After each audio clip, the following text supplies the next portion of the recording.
예, 반갑습니다. 말씀을 먼저 읽고 할까요? 말씀을 먼저 읽겠습니다. 자, 고린도후서 1장 3절로 11절 말씀을 읽고 나서 제가 잠깐 기도한 후에 말씀 증거할게요. 자, 고린도후서 1장 3절로 11절 의미를 생각하시면서 제가 한 절 읽고요.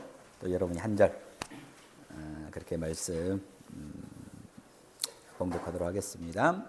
찬송하리로다. 그는 우리 주 예수 그리스도의 하나님이시요 자비의 아버지시요 모든 위로의 하나님이시며 우리의 모든 하나님에서 우리를 이루하사 우리로 하여금 하나님께 받는 위로로서 모든 하나님 중에 있는 자들을 능히 위로하게 하시는 이시로다. 그리스도의 고난이 우리에게 넘친 것 같이 우리가 받는 위로도 그리스도로 말미암아 넘치는 도다. 우리가 환난당하는 것도 너희가 위로와 구원을 받게 하려는 것이요 너희가 위로를 받는 것도 너희가 위로를 받게 하려는 것이니 이 위로가 너희 속에 역사하여 우리가 받는 것 같은 고난을 너희도 견디게 하느니라. 너희를 위한 우리의 소망이 견고함은 너희가 고난에 참여하는 자가 된 것 같이 위로에도 그러할 줄을 알미라. 형제들아 우리가 아시아에서 당한 환난을 너희가 모든 일을 원하지 아니하노니 힘에 격도록 심한 고난을 당하여 살소망까지 끊어지고 우리는 우리 자신이 사형 선고를 받은 줄 알았으니 이는 우리로 자기를 의지하지 말고 오직 죽은 자를 다시 살리시는 하나님만 의지하게 하심이라. 그가 이같이 큰 사망에서 우리를 건지셨고 또 건지실 것이며 이후에도 건지기를 우리에게 다 같이 너희도 우리를 위하여 간구함으로 도우라. 이는 우리가 많은 사람의 기도로 얻은 은사로 말미암아 많은 사람이 우리를 위하여 감사하게 하려 함이라. 아멘. 잠깐 기도하겠습니다. 하나님 아버지, 이 시간 우리가 하나님 앞에 모였습니다. 하나님의 사랑을 나누고 하나님의 은혜를 찬양하기를 원합니다. 거룩한 성령님 찾아와 주셔서 말씀이 선포되는 이 자리 가운데 일하시고 역사해 주셔서 하나님 우리 모두를 한 사람도 소외됨 없이 푸른 초장 쉴만한 물가로 이끌어 주옵소서. 예수 그리스도 이름으로 기도드리옵나이다. 아멘. 여러분 반갑습니다. 네, 저희는 카자흐스탄에서 왔습니다. 특별히 저희가 한국을 아마 2년 전에 방문했던 것 같아요. 한국을 방문할 때마다 여러 가지 하나님의 위로하심을 경험하게 됩니다. 저희가 회의에서 있다 보면은 저희 가정이 선교지에서 13년 차거든요. 저희가 저 개인적으로는 97년에 중국에 처음 갔었는데요. 선교지에 있다 보면은 잊혀져 가는구나 이런 생각이 들 때가 있습니다. 외로움, 고독감이 들 때가 있습니다. 그런데 이 고국을 방문할 때마다 혼자가 아니구나 그런 것들을 느낍니다. 저희가 10여 년 전에 파송교회가 끊어졌어요. 여러 가지로 혼란한 마음이 있더라고요. 고국으로 복귀해야 되나. 그럼에도 불구하고 하나님께서는 더불어 기도해주는 협력교회들을 붙여주셨거든요. 한 번은 저희 가정이 그렇게 저희를 위해서 기도해주는 한 교회를 방문했습니다. 개척교회였는데요. 수요 예배를 참석했는데 저희 가족의 수가 그 성도님들의 수보다 더 많더라고요. 할렐루야. 근데 그 목사님 말씀을 듣고서 얼마나 위로가 됐는지 몰라요. 새벽마다 저희 가정을 위해서 하나님 앞에서 부르짖으면서 기도해 주신다라는 거예요. 여러분 우리 하나님은 위로의 하나님이신 줄 믿습니다. 오늘 특별히 주와 말씀의 교회 예배 가운데 하나님의 크신 위로함을 저는 경험했습니다. 제가 오늘 말씀을 전하러 오는데요. 왜 주와 말씀의 교회라고 이름을 했을까? 전에 다른 이름이었잖아요, 목사님. 그렇죠? 근데 왜 주와 말씀의 교회라고 했을까? 나름대로 고민하고 묵상했는데 답이 여기에 있더라고요.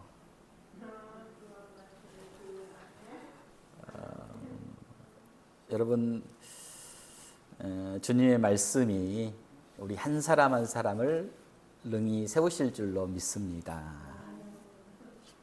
또 거룩하심을 입은 자들 가운데 풍성한 기업이 있게 하실 줄로 믿습니다. 특별히 개인적으로 이 김용훈 목사님 제가 굉장히 좋아하고 존경합니다. 여러분, 목사는요 다른 사람들 설교 듣는 거 별로 안 좋아하거든요. 제가 선교지에서 종종 우리 목사님 말씀 듣는다는 거 아니겠어요? 진짜예요. 우리 김용훈 목사님하고는 기숙사에서 같이 생활했거든요. 이분이 어떻게 사는지 알잖아요. 무엇을 위해서 살고자 하는지 알잖아요.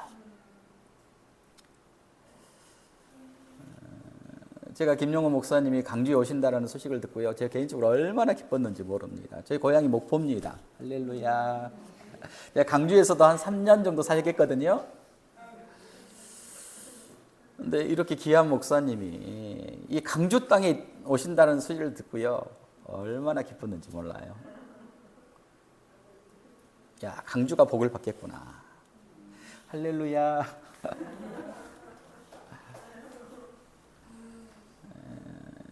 제가 목사님 설교를 종종 듣는 이유 중에 하나는요, 목사님 가운데 목자의 마음이 있어요. 따스한 목자의 마음을 담아서, 또 교리 설교잖아요. 그 어렵고 딱딱한 교리 설교잖아요. 대단하신 거예요, 여러분.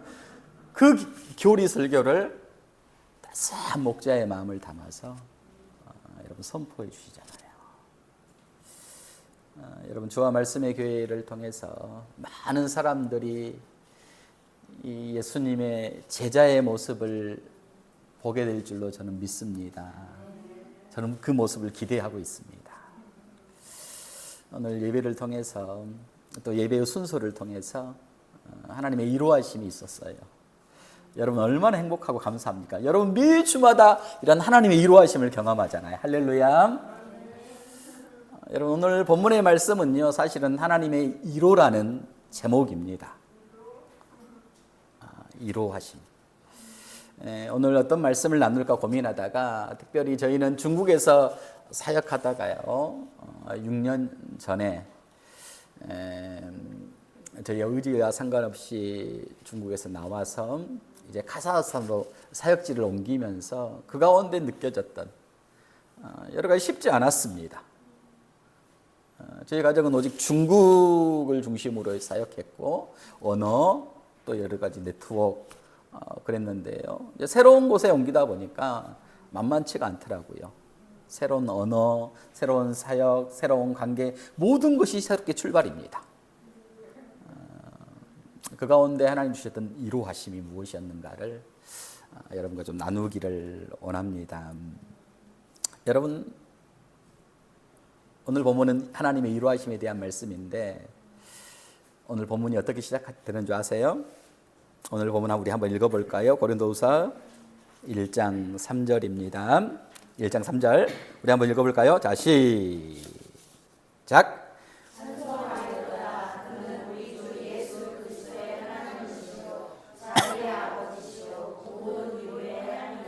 여러분, 오늘 본문이 어떻게 시작되고 있습니까? 찬송으로 시작됩니다.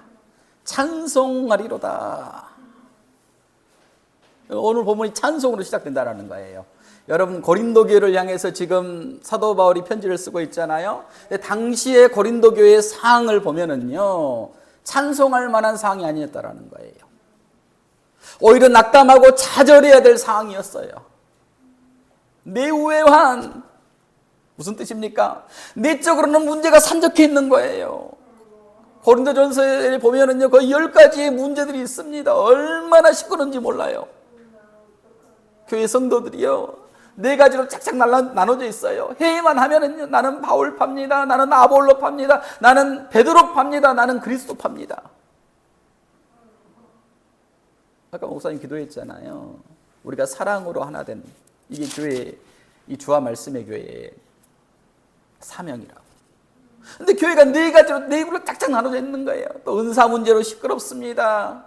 여자는 머리에 뭘 써야 되는 뭐 이런 문제로 시끄러운 거예요. 성적인 문제.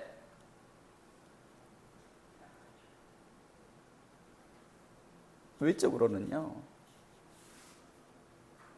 예수 믿는다는 것 때문에 여러 가지 핍박이 찾아옵니다. 예수 믿는다는 것 때문에 가정에서 외면당합니다. 예수 믿는다는 것 때문에 직장에서 쫓겨납니다. 예수 믿는다는 것 때문에 어려움을 당하는 거예요. 사도 바울 선생님에게 이 소식이 들려줍니다.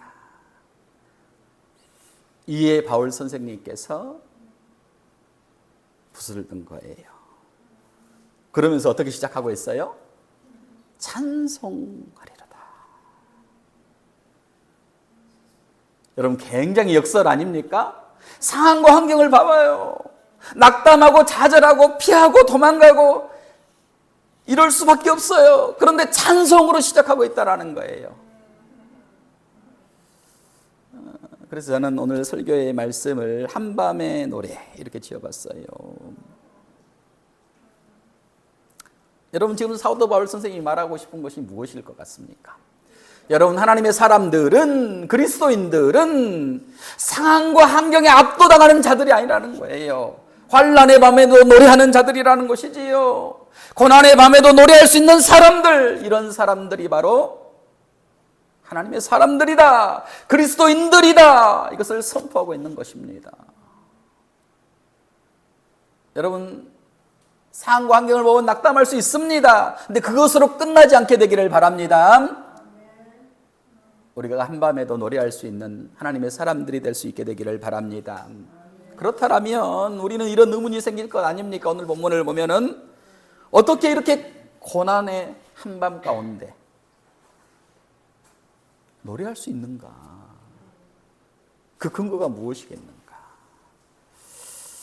사실 오늘 본문의 말씀은요, 제가 선교지에 있으면서 정말로 자주 묵상하고 있는 말씀입니다.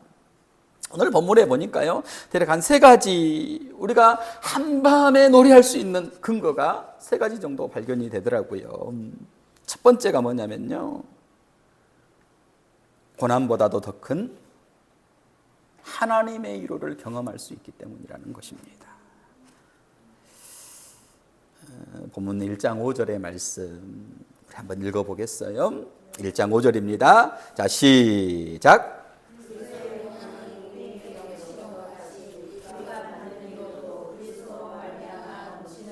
아멘. 여러분, 오늘 본문에서 10번이나 반복해서 나오는 단어가 있습니다.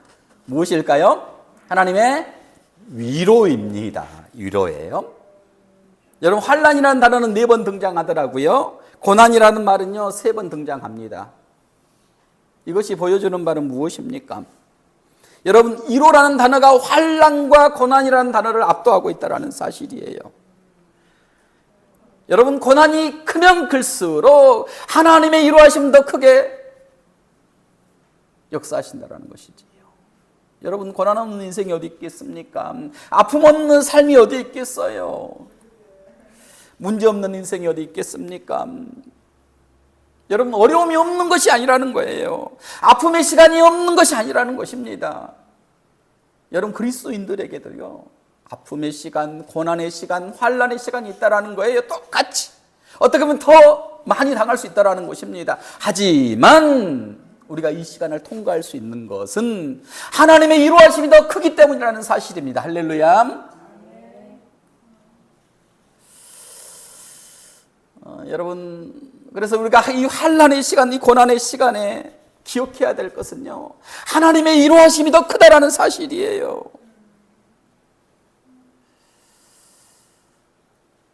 문제는 무엇입니까? 우리가 왜 이 위로의 하나님의 손길을 경험하지 못합니까? 되돌아보면은요, 우리가 문제에 집중하다 보면은, 상황과 환경에 집중하다 보면은 이 위로의 하나님을 만나지 못하게 된다는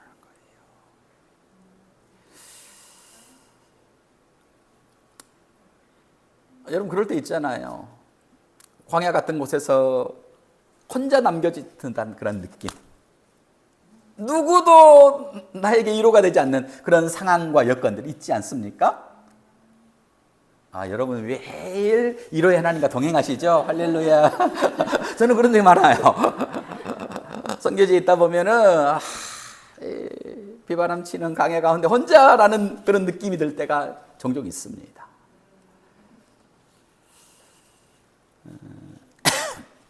하나님 왜 그때는 침묵하셨습니까?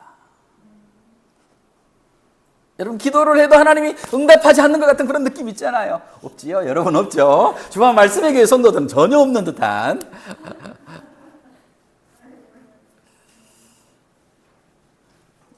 저희가 한인교회에서도 사역을 했고요. 또 중국에서 현지인들 선교센터도 했고요. 했는데 여러분 선교에서 가장 중요한 것이 무엇일까요? 어떤 분이 그렇게 물어보더라고요. 선교사님, 선교에서 가장 중요한 것이 무엇입니까? 제가 그렇게 대답했습니다. 사람입니다. 여러분 가장 우리를 아프게 하는 것이 무엇일까요? 사람입니다. 다윗도 그렇게 하나님이 말씀하시잖아요. 인생 막대기와 사람 채찍. 교회의 본질도 사람 아닙니까? 사람인데 선교지에 있다 보면은 선교지에서 저희가 열심히 이제 중국에서 말씀을 양육하고 또 안에는 열심히 밥을 해서 먹이고 그랬는데 또 그 가운데 또 하나님이 여러 가지 일들을 행하세요. 특별히 선교지 가운데서 말씀을 읽으면서 말씀의 권세 앞에 구부러지기도 하고 우울증이 떠나가기도 하고 천국의 기쁨을 만끽하기도 하고 말씀 앞에서 통곡하기도 하고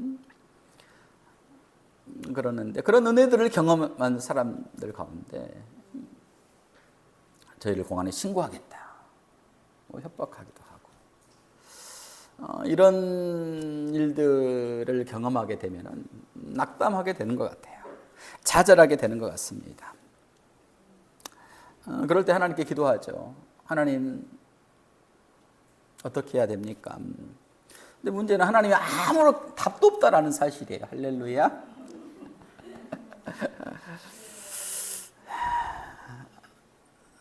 근데요, 제가 요사이 많이 느끼는 것, 이번에 한국 와서 많이 느끼는 것은 뭐냐면요, 되돌아놓고 보니까요, 그 시간에도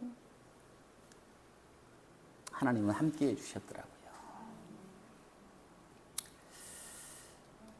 그 시간에도 하나님은요, 동일하게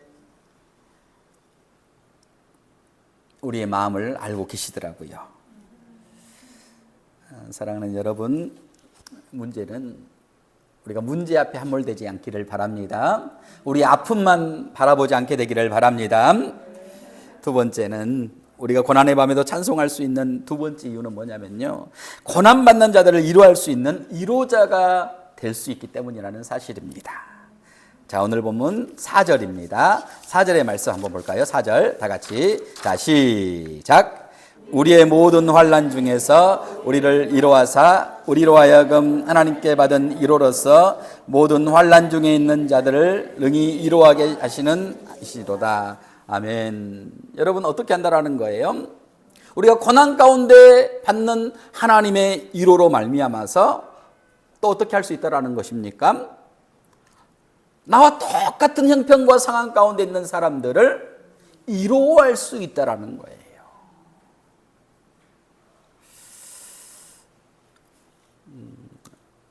저희가 얼마 전에 저와 아내 선교사 멤버 케어 수련회를 다녀왔습니다. 대략 10여 개국 100명 정도의 선교사님들이 모였거든요. 상담하는 시간이에요.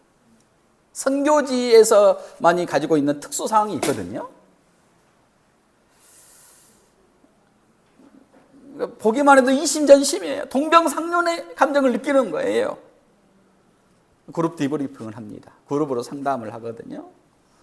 한 선교사님이 이 얘기를 꺼내놓으면요, 다들 말하지 않아도 그때 그 선교사님이 느꼈던 마음이 공감이 되는 겁니다. 또 이제 1대1 디브리핑 시간이 있거든요. 1대1로 상담하는 시간이 있습니다. 저도 좀 상담을 신청해서 받게 됐는데요. 상실에 대한 좀 부분을 정리하고 싶었습니다. 저희 가정사를 잠깐 말씀드리자면 94년에 저희 형님이 교통사고로 돌아가셨어요. 그리고 10년 후에 동생이 부산 영도다리 밑에서 시체로 발견됐습니다. 그리고 2007년에 아버님께서 교통사고로 또 돌아가셨어요. 그러니까 가족을 잃은 상실에 대한 아직 정리되지 않는 그런 감정들이 있더라고요. 여러분 이런 것들이 좀 정리될 필요가 느꼈던 이유 중에 하나는 뭐냐면 이런 과거에 이 정리되지 않는 아픔들이요 어떤 상황과 환경이 되면은요 다른 사람들은 일반적으로 느끼는 이 감정 그 이상의 어떤 부정적인 역할을 하는 거예요. 뭐 이런 얘기들을 이제 쭉 나누면서 그때 느꼈던 감정들을 나눴습니다. 근데 저를 상담해 주셨던 분은 아주 전문적인 상담가였거든요. 미국에서 날라오셨어요. 근데 본인이 제 얘기를 듣더니 본인의 얘기를 막 쏟아내기 시작하는 거예요. 그분이 저를 상담해 주셔야 되는데 마치 자신의 얘기를 막 털어놓기 시작하는 겁니다. 그분이 경험했던 여러 가지 상실의 아픔들 제가 들으면서요 굉장히 많이 위로가 됐습니다. 또 정리할 수 있는 시간이 됐어요. 여러분 고난은요 보석이 담긴 원석이라고 얘기해요. 우리 상담하시는 분들이 많이 하더라고요. 우리 사모님도 아마 상담하시는 걸로 상담 전공하셨죠? 아니신가요? 그래서 여러분 우리가 경험하게 된 아픔 있잖아요. 고난 있잖아요. 이런 고난들이 잘 객관화될 수 있게 되기를 바랍니다. 정리될 수 있게 되기를 바랍니다. 하나님의 관점에서 정리될 때에 이것을 통해서요 다른 사람들을 위로할 수 있는 보석이 된다라는 사실입니다. 제가 이 사람들로부터 받은 이 상처로 낙담하고 좌절하고 있을 때에 굉장히 위로가 됐던 부분이 있습니다. 성경을 보는데요 가룟 유다를 보면서 위로가 되더라고요. 여러분 가룟 유다 보면서 위로 받으신 분 있으세요? 여러분 예수님께서 12제자를 열심히 양육했잖아요. 그런데 예수님에게도 실패자가 있더라는 거예요. 가룟 유다. 하나님의 아들이신 이 예수님에게도 실패하고 배반한 그런 사람들이 있다는 사실입니다. 여러분 이것을 보면서 얼마나 위로가 됐는지 몰라요. 할렐루야. 그래서 우리가 당하는 여러 가지 아픔, 고난 이런 것들은요 다른 사람을 위로하고 격려해 줄 수 있는 아주 좋은 도구가 될 수 있다는 사실입니다. 그래서 우리는 예수님을 상처 입은 치유자다 이렇게 표현하잖아요. 예수님의 삶을 보면은요 예수님은 정말로 상처가 많으신 분이셨다라는 사실입니다. 사람들로부터 천대와 멸시를 당했잖아요. 가족들에게도 거절을 받으셨잖아요. 제자들에게도 배신과 멸시를 당하셨잖아요. 십자가에서 하나님으로부터도 버림을 받았잖아요. 엘리 엘리 라마 사박다니 나의 하나님 어찌하여 나를 버리셨나이까. 그럼에도 불구하고 예수님은 어땠습니까? 상처 때문에 사람들을 원망하지 않았어요. 불평하지 않았다라는 거예요. 자기 연민에 빠지지 않았다라는 사실입니다. 오히려 자신이 고스란히 받은 그 상처로 말미암아서 우리들을 더 많이 이해하시고 우리를 치유하신 치유자로서의 삶들을 살았다는 사실입니다. 여러분 오늘 본문의 말씀에 보면은요 위로라는 말보다 더 많이 등장하는 단어가 있습니다. 무엇인 줄 아세요? 18번 등장합니다. 무엇일까요? 우리예요, 우리. 여러분 우리라는 말이 얼마나 좋은 말입니까? 여러분 우리라는 말에는요 그 누구도 예의가 없다라는 사실입니다. 다른 말로는 공동체라는 말 아니겠습니까? 여러분 저는 주와 말씀의 교회가 위로의 공동체가 되기를 바랍니다. 누구라도 이곳에 오면 위로해 줄 수 있는 위로받고 위로하는 위로의 공동체가 되기를 바랍니다. 세 번째로 고난 가운데 우리가 찬송할 수 있는 이유가 무엇일까요? 고난은 하나님을 의지하는 법을 배우게 한다는 사실입니다. 자, 1장 8절 9절입니다. 8절 9절 한번 읽어보겠습니다. 자, 8절 9절. 자, 시작.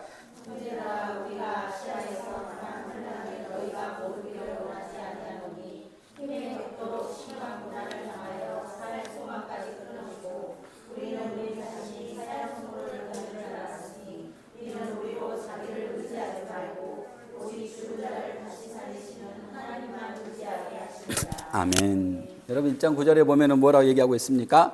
우리는 우리 자신이 사형 선고를 받은 줄 알았으니. 여러분 어떨 때 사형 선고를 받습니까? 우리 스스로가 살고 싶지 않다 이런 느낌을 받을 때 언제입니까? 내 힘과 노력이 아무런 영향력을 발휘할 수 없을 때, 내 방법이 통하지 않을 때, 우리는 이렇게 생각하지 않습니까? 근데 그때에 하나님이 그러한 상황과 환경으로 몰아가신 이유가 있다라는 거예요. 어떻게 하기 위해서라는 거죠? 이는 우리로 자기를 의지하지 말고 오직 죽은 자를 다시 살리시는 하나님만 의지하게 하심이라고 얘기하고 있습니다.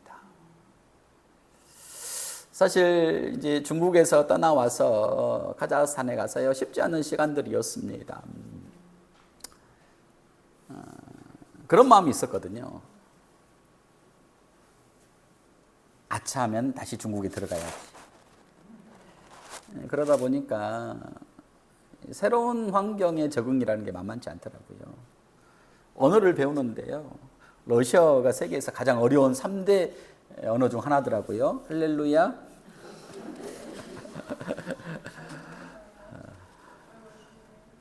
힘들더라고요. 진도를 얼마나 빨리 나가든지 격이 있고요. 성이 있고요.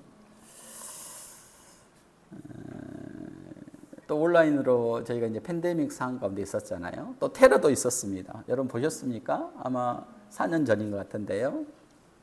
시장을 간다고 아침에 차를 몰고 갔어요. 근데 시장으로 가는 도로 한복판에 하얀병 같은 것들이 나뒹굽니다. 돌멩이들이 나뒹굴어요. 그리고 도로 한복판에는 차가 불타고 있습니다. 마치 제가 영화관에서 영화를 보는 것 같은 거예요.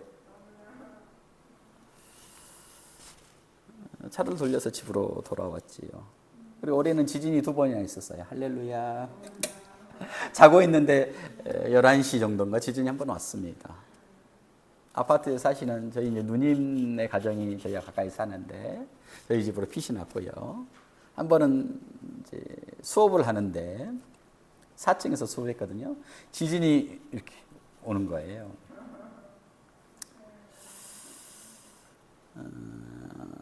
여러분 우리가 만나고 싶지 않는 상황들 아니겠습니까? 어쨌든 이제 그런 상황 가운데서 중국의 성도들과 온라인으로 계속해서 양육을 하고 있었습니다.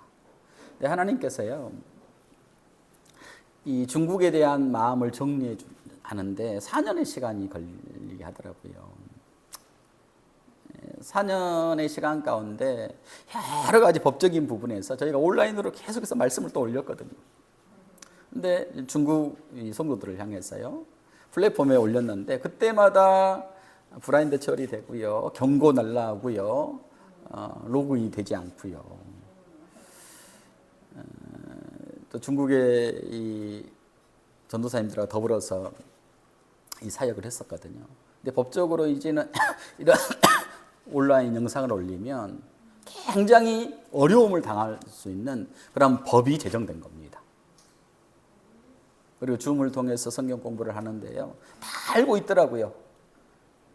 더불어 성경 공부하는 지도자들이요, 소환돼서 조사를 받고 경고를 먹고, 그럼 잠깐 한동안 쉬었어요. 또 다시 재개하면은 금세 하는 거예요. 뭐 저야 카자흐스탄에 있기 때문에 어려움을 피할 수 있지만 그분들은 실제적으로 현장에 있는 분들은 어려움을 당할 수 있잖아요. 그것마저도 내려놓게 되었습니다. 나중에 그것을 보면서 이건 사랑이 아닌 미련이고 집착이구나. 이런 것들을 알게 해주셨어요.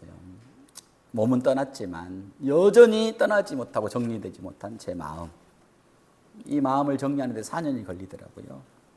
그래서 마음을 정리하고 하나님이 내려놓게 하셨습니다. 내려놨더니요. 여러분 그런 말 아십니까? 첫사랑을 잃는 가장 좋은 방법은 어떤 방법일까요? 예, 새로운 사랑을 하는 겁니다. 할렐루야. 그러면서 가작의 영혼들이 보이기 시작하는 거예요. 그리고 중국의 성도들, 하나님이 이제는 하나님께 내려놓고 맡길 수밖에 없잖아요. 의리할 수밖에 없잖아요.